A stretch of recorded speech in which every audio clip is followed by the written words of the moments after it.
आज हम नया लेसन शुरू करने जा रहे हैं और वो है लेसन नंबर 10। लेसन नंबर 10 बहुत इंपॉर्टेंट लेसन है पेपर की दृष्टि से। तो हरियाणा बोर्ड में 6 मार्क्स का क्वेश्चन इस लेसन में से जरूर आता है। लेसन नंबर जो 10 है उसका नाम है पूर्ण प्रतियोगिता में उत्पादक संतुलन। अर्थात पूर्ण प्रतियोगिता जो बाजार है उसमें हमने देखना है कि उत्पादक संतुलन की क्या स्थिति होती है।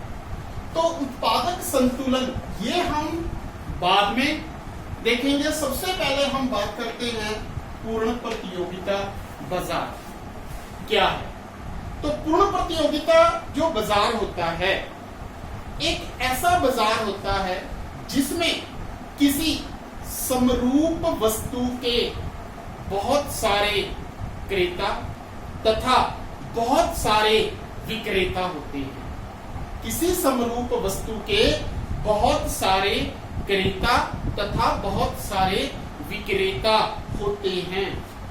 समरूप वस्तु क्या होती है? समरूप वस्तु का मतलब होता है एक समान वस्तु, एक जैसी वस्तु।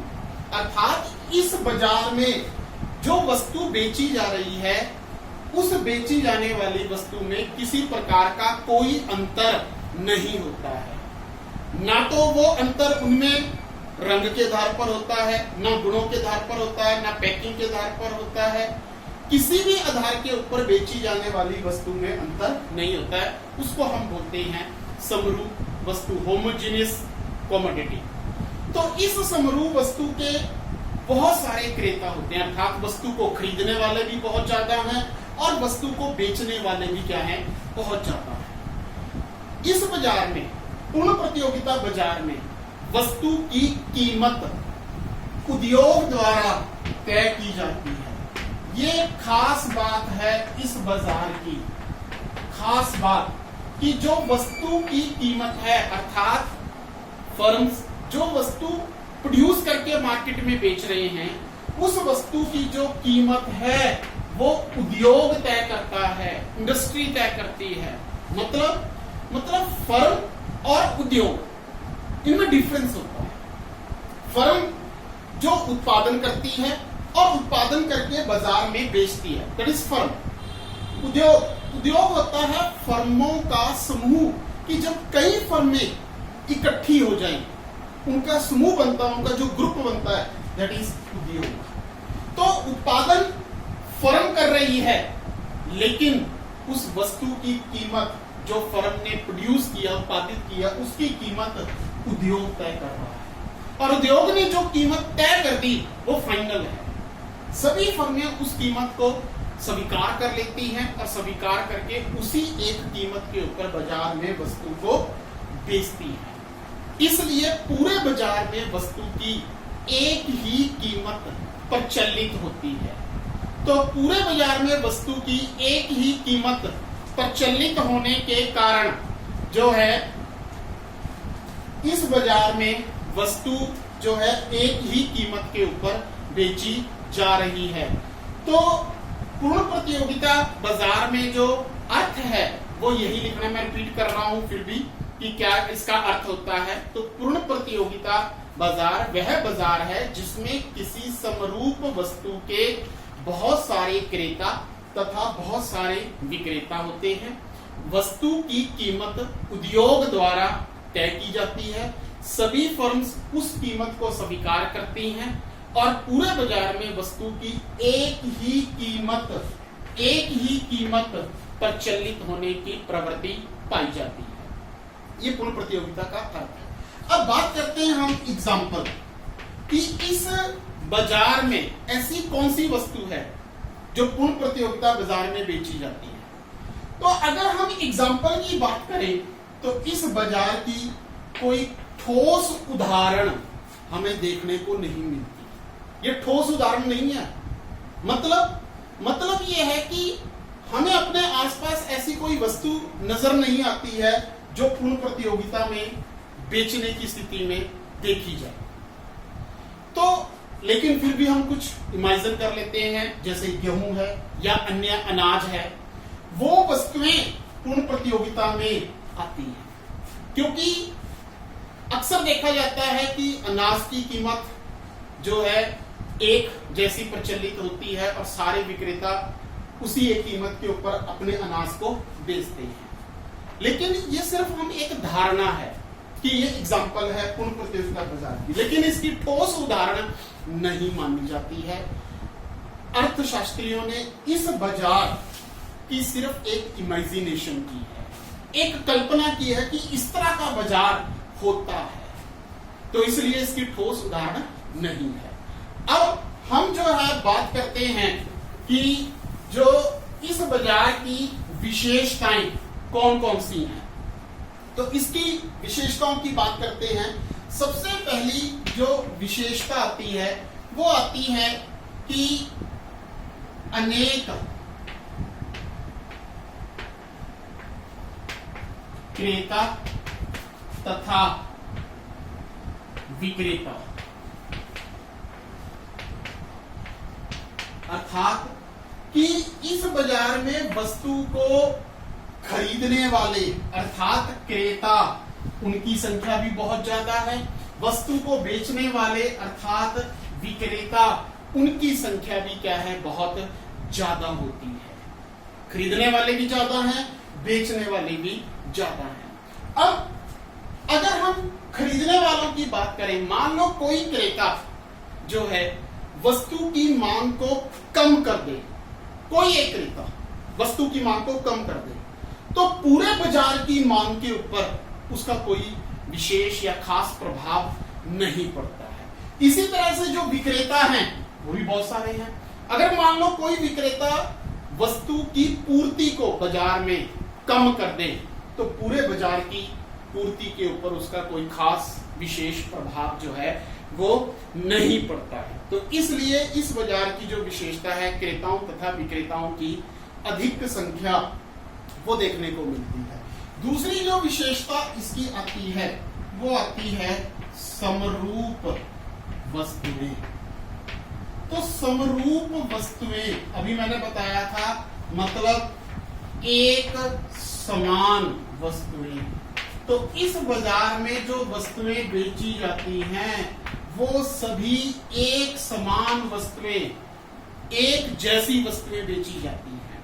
अर्थात ये इस बाजार की मुख्य विशेषता है कि जो वस्तुएं फर्मों द्वारा, विक्रेताओं द्वारा बेची जाती हैं उनमें किसी प्रकार का कोई अंतर नहीं होता है।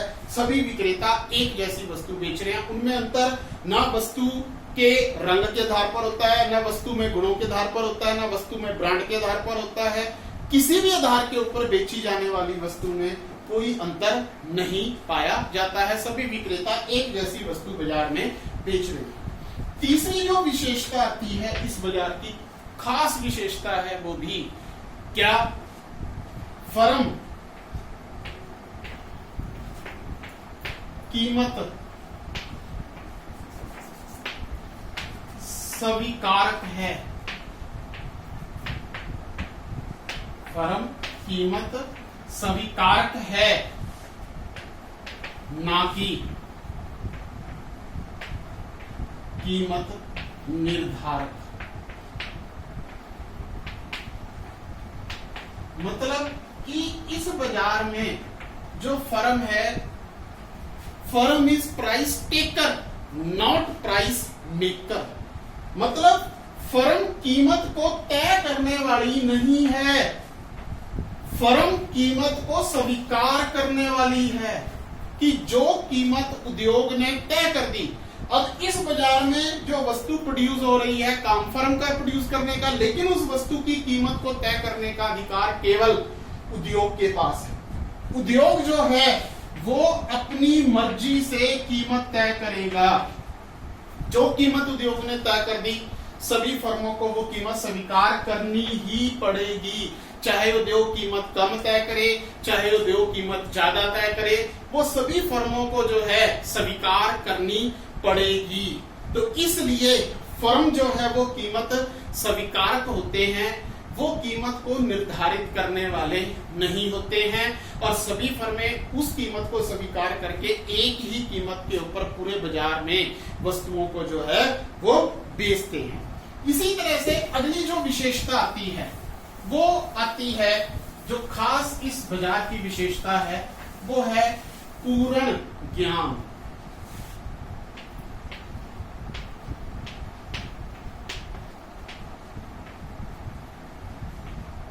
तो पूर्ण ज्ञान जो है वो इस बाजार में देखने को मिलता है। पूर्ण ज्ञान किस चीज का? पूर्ण ज्ञान है वस्तु की कीमत का, अर्थात क्रेता और विक्रेता दोनों को वस्तु की कीमत की पूरी जानकारी है, पूरा ज्ञान है। विक्रेताओं को पता है, उनको ज्ञान है कि वस्तु जो बेची जा रही है वो किस कीमत के ऊपर उन्होंने बेचनी है, तो इसलिए जो है विक्रेताओं को कीमत का ज्ञान है। इसी तरह से जो क्रेता हैं उनको भी वस्तु की कीमत का पूरी तरह से ज्ञान है। क्रेताओं को पता है कि उन्होंने जो वस्तु खरीदनी है वो किस कीमत के ऊपर बाजार में वस्तु को खरीदना है, तो इसलिए क्रेता और विक्रेता दोनों को वस्तु की कीमत की पूरी जानकारी होती है। इसी तरह से अगली विशेषता आती है क्या? पूर्ण गतिशीलता। पूर्ण गतिशीलता मतलब, गतिशीलता का मतलब क्या है? यहां पर गतिशीलता दो चीजों में आती है, एक वस्तु बाजार और दूसरी आती है साधन बाजार। दो तरह का बाजार है, वस्तु बाजार और साधन बाजार। तो वस्तु बाजार में पूर्ण गतिशीलता है। वस्तु बाजार में पूर्ण गतिशीलता का मतलब कि जो क्रेता है वो वस्तु को वहीं से खरीदेंगे, बाजार में कहीं भी जाकर वो खरीद सकते हैं और वो वहीं से खरीदेंगे जहां पर उन्हें वस्तु के लिए कम कीमत देनी पड़े, कम कीमत देनी पड़े, वहीं से वो जाकर वस्तु को खरीदेंगे। तो इसलिए वस्तु बाजार में पूर्ण गतिशीलता है। इसी तरह से साधन बाजार में भी क्या है? पूर्ण गतिशीलता है। अर्थात जो उत्पादन के साधन है, भूमि है, श्रम है, पूंजी है, उद्यम है, ये अपनी सेवाएं वहीं पर बेचेंगे जहां पर इन्हें अपनी सेवाओं के बदले में जो कीमत है वो अधिक से अधिक प्राप्त होती है। तो ये विशेषता है। अगली जो इसकी विशेषता आती है वो आती है फर्मों का स्वतंत्र प्रवेश व छोड़ना। फर्मों का स्वतंत्र प्रवेश व छोड़ना मतलब कि इस बाजार में अगर कोई भी फर्म प्रवेश करना चाहती है, नई फर्म एंटर करना चाहती है। अब नई फर्म एंटर कब करेगी? जब बाजार में पहले से पुरानी फर्में प्रॉफिट कमा रही हैं, उनके प्रॉफिट को देखकर नई फर्म चाहेंगी कि वो भी बाजार में आए, प्रॉफिट कमाएं। तो स्वतंत्रता है, वो आसानी से बाजार में प्रवेश कर सकती हैं, प्रवेश करने पर कोई बाधा नहीं है। और अगर कोई पुरानी फर्म बाजार को छोड़ना चाहती है तो वो भी छोड़ सकती है। कब छोड़ेगी?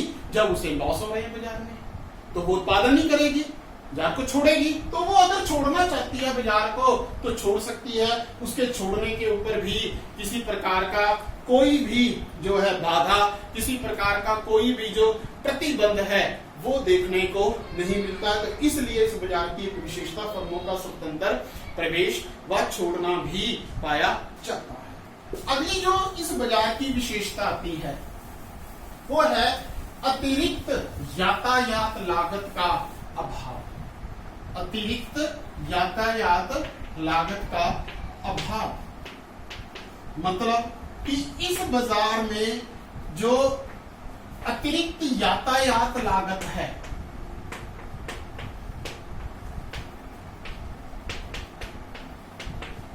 उसका अभाव पाया जाता है। मतलब ट्रांसपोर्ट के ऊपर जो खर्चा आता है वो वस्तु की कीमत में शामिल नहीं होता है, उसका अभाव पाया जाता है। क्यों? क्योंकि पूरे बाजार में एक ही कीमत है वस्तु की, सारी फर्मों को एक ही कीमत के ऊपर बेचना पड़ेगा।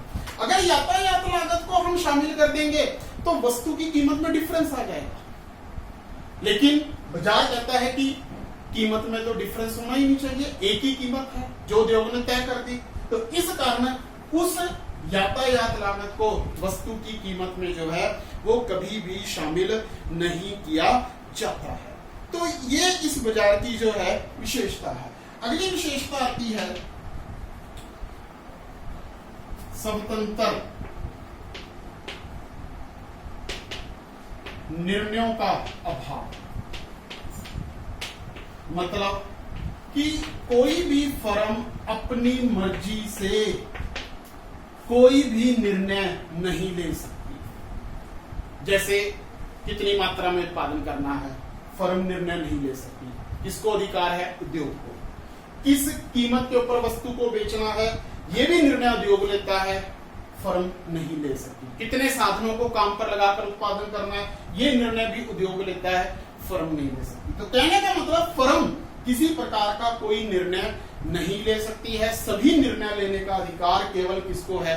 उद्योग का है। तो अगली जो विशेषता आती है वो इसकी खास विशेषता है, वो भी मुख्य विशेषता है, वो है समान औसत आगम तथा सीमांत आगम वक्र। कि इस बाजार में जो एआर और एमआर वक्र हैं वो दोनों एक दूसरे के बराबर हैं। मैंने लास्ट लेसन में बताया भी था कि इस बाजार में जो फर्म की औसत आगम है वही फर्म की क्या है? सीमांत आगम होती है। कोई फर्क नहीं होता। क्यों? क्योंकि एक समान कीमत है। एक ही कीमत के ऊपर सारी फर्में बेच रही हैं। तो जिस कीमत के ऊपर बेच रही है, मान लो 10 रुपए के ऊपर फर्में वस्तुएं बेच रही हैं, तो उस स्थिति में क्या होगा? फर्म की सीमांत आगम भी क्या होगी? 10 रुपए होगी। तो दोनों एक दूसरे के क्या हैं? बराबर होते हैं। कोई फर्क नहीं होता है, जिस कारण इस बाजार में जो आगम वक्र होते हैं वो एक्स एक्सिस के समानांतर होते हैं। यही एआर वक्र है और यही फर्म का क्या है? एमआर वक्र है। अर्थात एक इकाई प्रोड्यूस कर लो तो भी 10 रुपए, 2 कर लो तो भी 10 रुपए, 3 कर लो तो भी 10 रुपए, 4 कर लो तो भी 10 रुपए होती है। तो इसलिए इस बाजार में औसत आगम और सीमांत आगम वक्र एक्स एक्सिस के समानांतर पड़ी रेखा के रूप में होते हैं। तो ये थी पूर्ण प्रतियोगिता बाजार का अर्थ और उसकी विशेषताएं, जो मैंने तुम्हें जो है कंप्लीट करके सारा जो है वो समझा दिया है। तो इस स्थिति में जो है कोई भी किसी को कोई डाउट होता है तो वो डाउट जो है वो मेरे से पूछ के क्लियर कर सकता है। और हर एक चीज जो है इसके अंदर आ चुकी है। जितनी विशेषताएं हैं सारी करनी है, मुख्य विशेषताएं हैं, इंपॉर्टेंट क्वेश्चन है और इस क्वेश्चन को जो है वो जरूर तैयार करना है।